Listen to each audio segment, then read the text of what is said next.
Hello and welcome to न्यूमेरिकाला।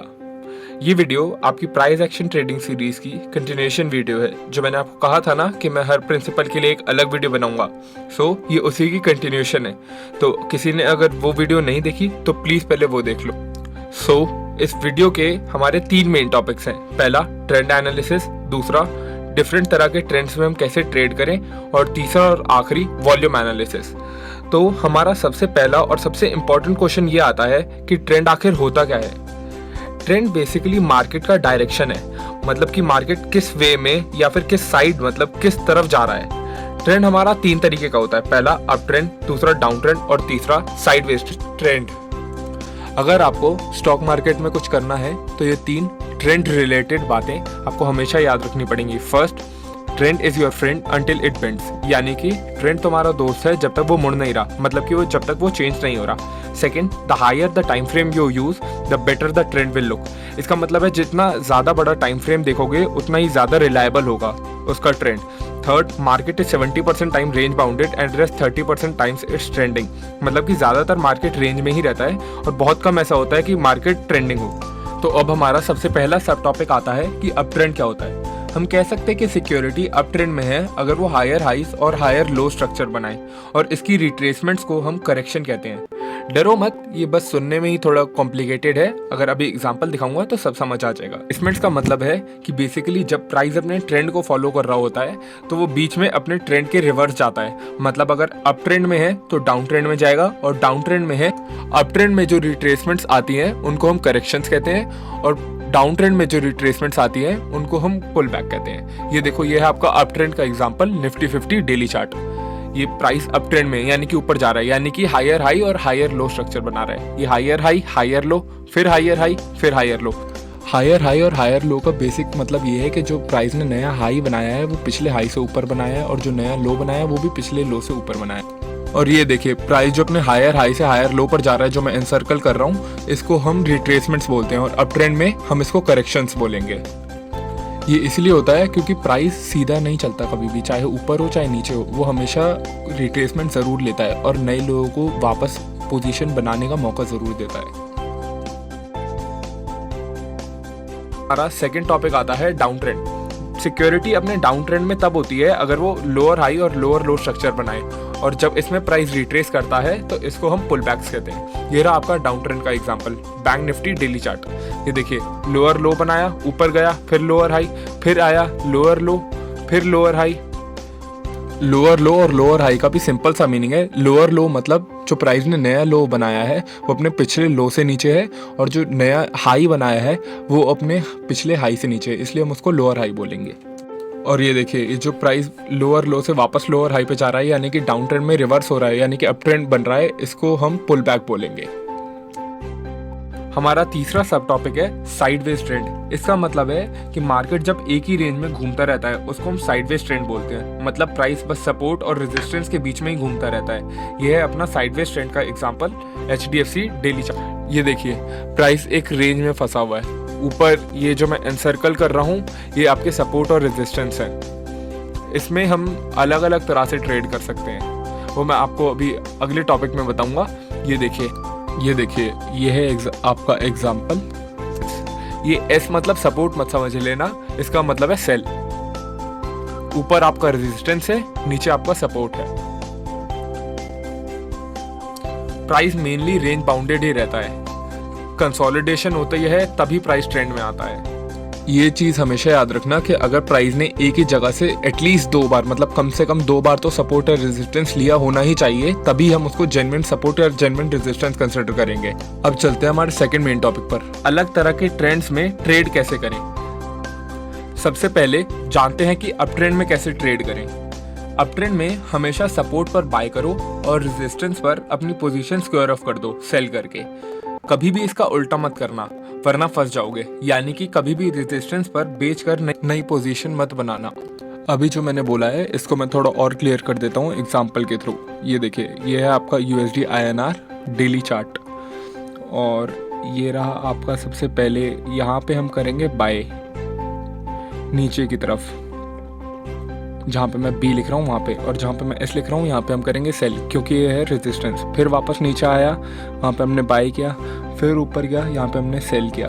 यानी कि हम रेजिस्टेंस पर नई पोजीशन नहीं बना रहे सेल करके, हम रेजिस्टेंस पर पुरानी जो बाई की पोजीशन है उसको हम सिर्फ स्क्वायर ऑफ कर रहे हैं। इसके बाद आता है अपना डाउन ट्रेंड में कैसे ट्रेड करें।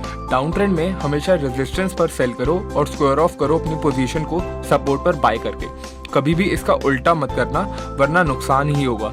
मतलब डाउन ट्रेंड में कभी भी सपोर्ट पर बाय करके नई पोजीशन मत बनाना, इसमें आप वरना ट्रेंड के अगेंस्ट जा रहे हो। ये रहा आपका डाउन ट्रेंड में ट्रेड करने का एग्जांपल, रिलायंस डेली चार्ट। ये देखो, प्राइस नीचे आ रहा था, हमने सेल किया, सपोर्ट पर बाय किया, फिर जब प्राइस ऊपर गया रेजिस्टेंस पर सेल किया, नीचे वाले सपोर्ट पर फिर बाय किया, फिर प्राइस ऊपर गया, रेजिस्टेंस लिया, वहाँ पर हमने सेल किया, फिर नीचे यहाँ पर सपोर्ट पर बाय किया, फिर ऊपर गया, रेजिस्टेंस लिया जहाँ से प्राइस ने, वहाँ पर हमने उसको फिर से सेल किया, और प्राइस जब नीचे आया जहाँ से उसने सपोर्ट लिया हमने उसको बाय किया। तीसरा आता है अपना साइडवेज मार्केट में कैसे ट्रेड करें। साइडवेज मार्केट में हम दो तरह से ट्रेड कर सकते हैं। फर्स्ट, स्विंग ट्रेडिंग, जिसमें हम सपोर्ट पर बाय करेंगे यानी कि फ्रेश पोजीशन बनाएंगे और रेजिस्टेंस पर सेल करके अपनी फ्रेश पोजीशन को स्क्वायर ऑफ कर देंगे, और रेजिस्टेंस पर एक और सेल करेंगे यानी कि एक और नई फ्रेश पोजीशन बनाएंगे और उसको सपोर्ट पर बाय करके स्क्वायर ऑफ कर देंगे। ये देखो आपका एग्जांपल स्विंग ट्रेडिंग का, फिन निफ्टी का 30 मिनट चार्ट। ये आपने आइडेंटिफाई किया रेंज में है, यहाँ पर आपने लिया जो ऊपर आपका है रेजिस्टेंस, जहाँ मैंने आर लिखा है ये आपका रेजिस्टेंस है, यहाँ से हम सेल करेंगे। ये देखिए जहाँ पे मैंने ये एन सर्कल किया है यहाँ पे हम बाय और सेल करेंगे, रेजिस्टेंस पर हम सेल करेंगे और सपोर्ट पर हम बाय करेंगे। और जैसा कि मैंने कहा था कि मिनिमम 2 होने चाहिए, तो ये वो कंडीशन भी फुलफिल कर रहा है।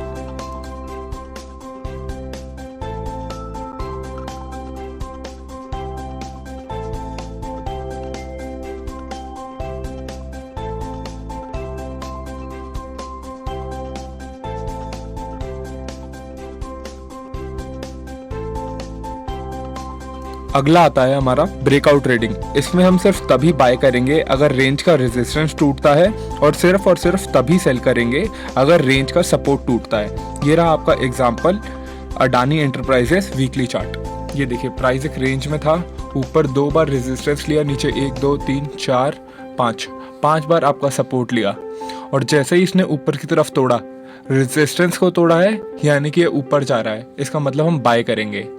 ये जो इसने तोड़ा है इसको हम बोलते हैं ब्रेकआउट, क्योंकि ये ऊपर की तरफ तोड़ा है। अगर नीचे की तरफ तोड़ेगा ये तो ब्रेक डाउन होगा। और ये देखिए जैसे ये तोड़ के ऊपर जा रहा है यानी कि अप ट्रेंड है, हम यहीं पर बाय करेंगे जैसे ही ब्रेकआउट होगा। अब हमारा आता है third main topic, volume analysis. Volume basically वो नंबर है जो एक पर्टिकुलर टाइम फ्रेम में जितने भी ट्रांजैक्शंस यानी कि बाइंग और सेलिंग हुई है सिक्योरिटी में, लाइक फॉर एग्जाम्पल अगर 5 मिनट का टाइम फ्रेम है और 20 लोगों ने स्टॉक को बाय किया है और 20 ही लोगों ने स्टॉक को सेल किया है, क्योंकि जितने बायर्स होंगे उतने ही सेलर्स होंगे, तो उसकी वॉल्यूम हो गई 20। वॉल्यूम हमको प्राइस और ट्रेंड की स्ट्रेंथ भी बताता है। मतलब ये टेबल देखो, अगर राइजिंग प्राइस है और राइजिंग वॉल्यूम भी है तो इसका मतलब है कि बहुत स्ट्रॉन्ग बुलिश मोमेंटम है। लेकिन अगर प्राइस बढ़ रहा है और वॉल्यूम नहीं बढ़ रही या फिर वॉल्यूम घट रही है, इसका मतलब है जो मोमेंटम है वो अनरिलायबल है।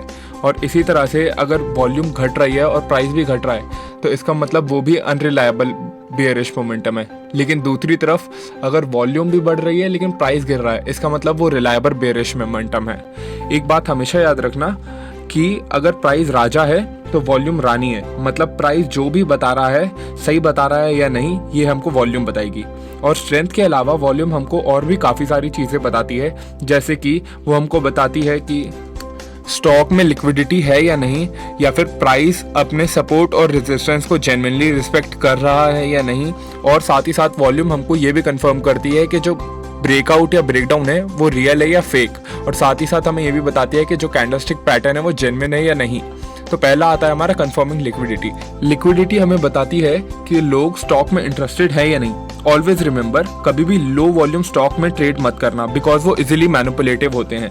यानी कि बड़े पैसे वाले लोग उसको जब चाहें जहां ले जा सकते हैं। ये रहा आपका लो वॉल्यूम का एग्जांपल, शक्ति प्रेस लिमिटेड डेली चार्ट। ये देखिए वॉल्यूम कितनी कम है और दूसरी तरफ Bajaj Finserv limited daily chart, इसकी वॉल्यूम देखिए कितनी हाई है। दूसरा हमारा आता है सपोर्ट या रेजिस्टेंस को जेन्युइनली रिस्पेक्ट करना, मतलब प्राइस अपने सपोर्ट और रेजिस्टेंस के पास आ रहा है लेकिन उसको तोड़ नहीं रहा बट वॉल्यूम स्टिल बढ़ रही है।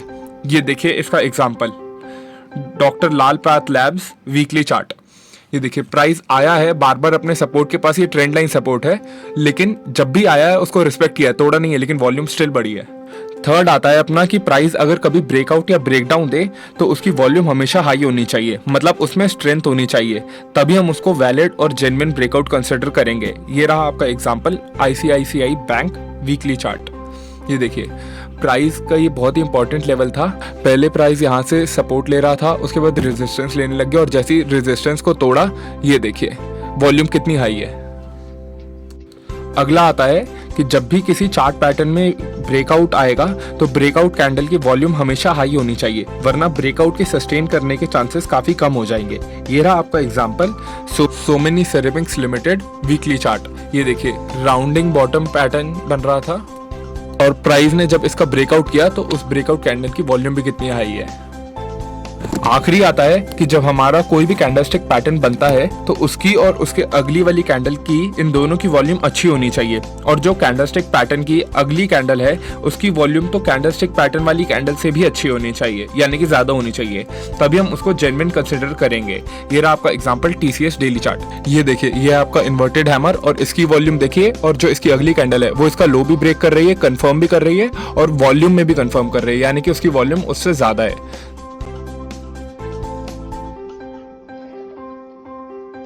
Thank you.